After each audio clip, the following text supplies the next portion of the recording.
En ocasiones, una sola prueba puede abrir un mundo de preguntas. Y eso es precisamente lo que ocurrió en el caso de Yara Gambirasio, Sí. un caso que conmocionó a Italia y puso de manifiesto tanto el poder como las limitaciones de la ciencia forense. Hoy vamos a sumergirnos en los detalles de este complejo caso, analizando los hechos, las pistas y los giros inesperados que lo rodean. Efectivamente, el caso de Yara Gambirasio es un ejemplo fascinante de cómo la búsqueda de la verdad puede llevarnos por caminos laberínticos, no solo por la tragedia en sí, sino por la intrincada investigación que se desarrolló a lo largo de años. Para empezar, hablemos de Yara. ¿Quién era ella y qué sabemos de su desaparición? Yara Gambirasio era una joven de 13 años, una chica normal que vivía en un pueblo tranquilo llamado Brembate di Sopra en la región de Lombardía. Ajá. El 26 de noviembre de 2010 salió de su casa para ir al polideportivo local donde practicaba gimnasia rítmica como cualquier otra tarde. Una actividad cotidiana que lamentablemente se convirtió en el punto de partida de una pesadilla. Exacto, Yara nunca llegó al polideportivo, simplemente desapareció. Imagínate la angustia de sus padres al ver que no regresaba a casa. Debió ser un momento desgarrador. ¿Con qué pistas contaban los investigadores en esos primeros momentos? La verdad es que con muy pocas, las cámaras de seguridad del polideportivo no funcionaban ese día, por lo que no había imágenes de Yara. Lo único que tenían era la señal de su teléfono móvil, que se conectó por última vez a una antena cerca de Mapello, un pueblo a unos 3 kilómetros de Brembate di Sopra. Una señal que al menos les daba un punto de partida para la búsqueda. Sí, al principio la búsqueda se centraba en esa zona, pero los investigadores se encontraron con un obstáculo inesperado, un error inicial que desvió la atención del verdadero culpable. Un error, eso suena preocupante. ¿De qué se trataba? Imagínate la presión a la que estaban sometidos los investigadores. Desesperados por encontrar alguna pista, detuvieron a un joven marroquí por la desaparición de Yara basándose en una mala traducción de una conversación telefónica. Un error de traducción nada más. Increíble cómo un detalle tan aparentemente insignificante puede tener consecuencias tan graves en una investigación. Absolutamente. Y mientras tanto la búsqueda de Yara continuaba, cientos de voluntarios se unieron a la policía peinando la zona buscando cualquier rastro de la joven. Meses de búsqueda sin resultados, una situación realmente angustiosa. ¿Qué ocurrió después? Lo inesperado. El 26 de febrero de 2011, 3 meses después de la desaparición de Yara, un hombre que pilotaba una avioneta de modelismo en un campo abierto en Chignolo di Sola, a 10 kilómetros de Brembate di Sopra, se topó con algo. Imagino que con el cuerpo de Yara. Así es. El cuerpo de Yara fue encontrado en un estado avanzado de descomposición, pero aún se podían observar detalles cruciales. Vestía la misma ropa que el día de su desaparición con los zapatos desatados y una parte de su ropa interior cortada. Detalles que seguramente hicieron saltar las alarmas de los investigadores. Pudieron determinar la causa de la muerte. Esa fue una de las cuestiones que complicó aún más el caso. El cuerpo presentaba múltiples heridas, golpes, cortes, puñaladas, pero ninguna de estas lesiones por sí sola era mortal. Un rompecabezas forense que requería un análisis más profundo. Exactamente. Los forenses concluyeron que Yara murió por una combinación de factores: las heridas, la hipotermia y el debilitamiento por la falta de comida y agua. Un final terrible para una joven con toda la vida por delante. Y para añadir más misterio a este caso, no había signos claros de agresión sexual, ¿verdad? Correcto. Aunque sí se encontraron restos de ADN en su ropa interior y en sus leggings. Este ADN se convirtió en la pieza clave de la investigación, la única pista sólida que tenían para identificar al asesino. La ciencia forense entrando en escena, ¿cómo se abordó el análisis de este ADN? Los investigadores llevaron a cabo una labor realmente impresionante. Analizaron más de 25.000 perfiles de ADN en busca de una coincidencia con el encontrado en la ropa de Yara. Una búsqueda masiva sin precedentes. ¿Obtuvieron algún resultado? Sí encontraron una coincidencia parcial. El perfil genético del asesino, al que llamaron desconocido 1, no estaba en ninguna base de datos. Tenían el ADN del asesino, pero no sabían quién era. Una situación realmente frustrante. Esa era la paradoja. Tenían la huella genética, pero no el nombre ni el rostro del culpable. La búsqueda del desconocido 1 se convirtió en una obsesión para los investigadores. Una búsqueda que imagino nos llevará por caminos sorprendentes en la siguiente parte de este Deep Dive. Efectivamente.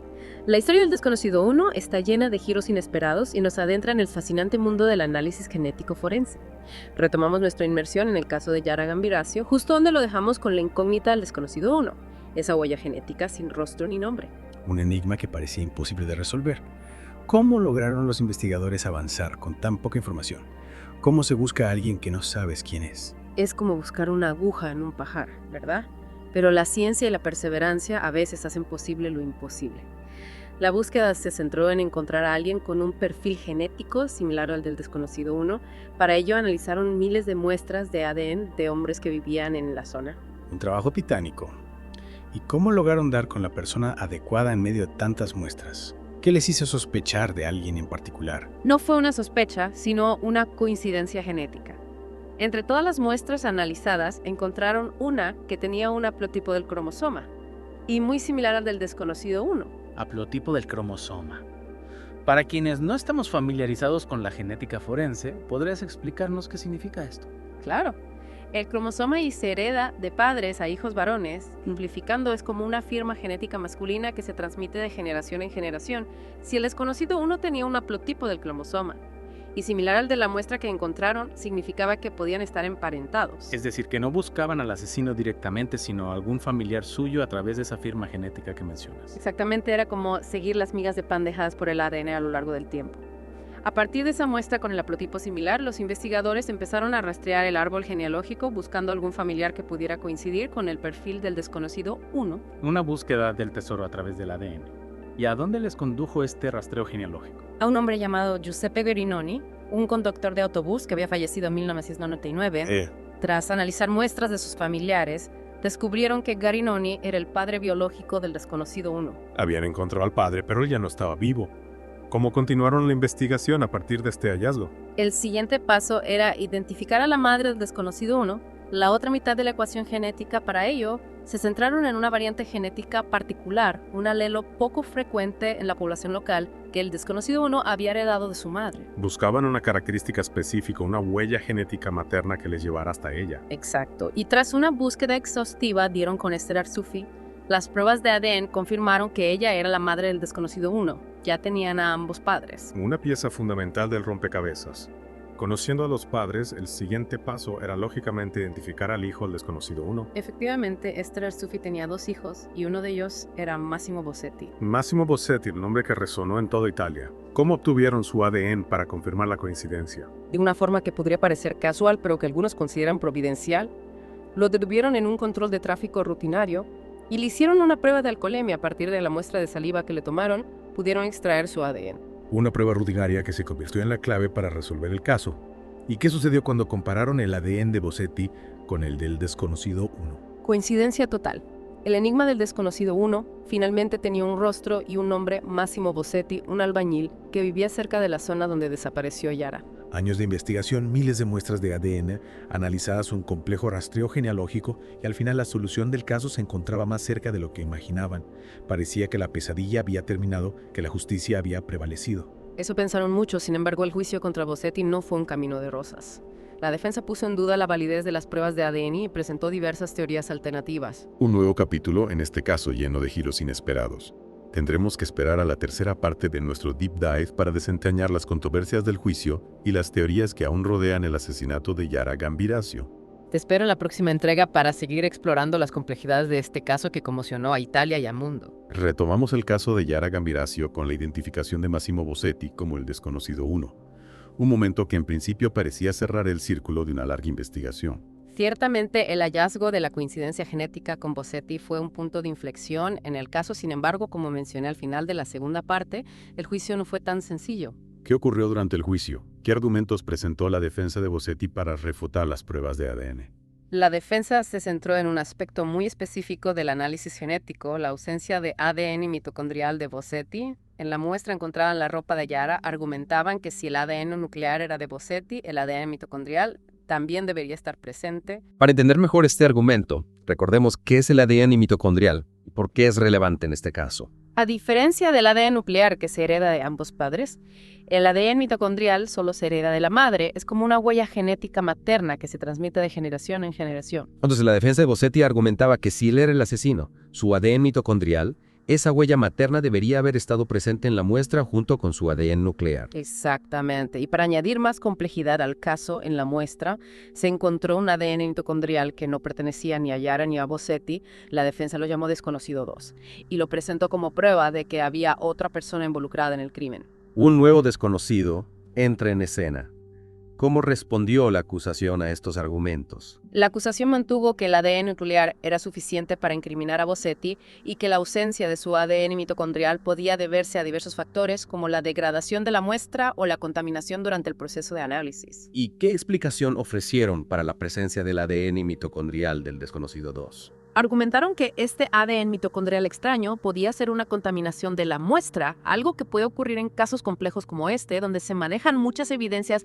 Incluso sugirieron que podría pertenecer a la propia Yara debido a un fenómeno llamado heteroplasmia. Heteroplasmia, no había oído hablar de este término. Es un fenómeno poco común, pero posible, que implica la presencia de diferentes tipos de ADN mitocondrial en una misma persona. Un nuevo giro en este caso que parece sacado de una novela de misterio. ¿Cómo resolvió el jurado este complejo dilema de ADN? ¿A qué pruebas dieron más peso? A pesar de las dudas planteadas por la defensa, el jurado dio más peso a las pruebas de ADN nuclear, que señalaban a Bossetti como el desconocido 1. Además, se presentaron otras evidencias circunstanciales que reforzaban la acusación, como el hecho de que la furgoneta de Bossetti fue vista cerca del lugar de la desaparición de Yara la noche del crimen. Un conjunto de pruebas que llevaron al jurado a tomar una decisión. ¿Cuál fue el veredicto final del juicio? En julio de 2016, Massimo Bossetti fue declarado culpable del asesinato de Yara Gambirasio y condenado a cadena perpetua. Un final que, a pesar de las controversias, puso fin a un largo proceso judicial. Sin embargo, has mencionado que existen teorías alternativas sobre este caso. ¿Podrías contarnos un poco más sobre ellas? Sí, a pesar de la condena de Bossetti, hay quienes creen que él no es el verdadero asesino. Una de las teorías más conocidas la propuso el escritor Roberto Saviano, quien vinculó el caso al crimen organizado y a las obras de construcción que se estaban llevando a cabo en la zona en ese momento. ¿En qué se basa esta teoría?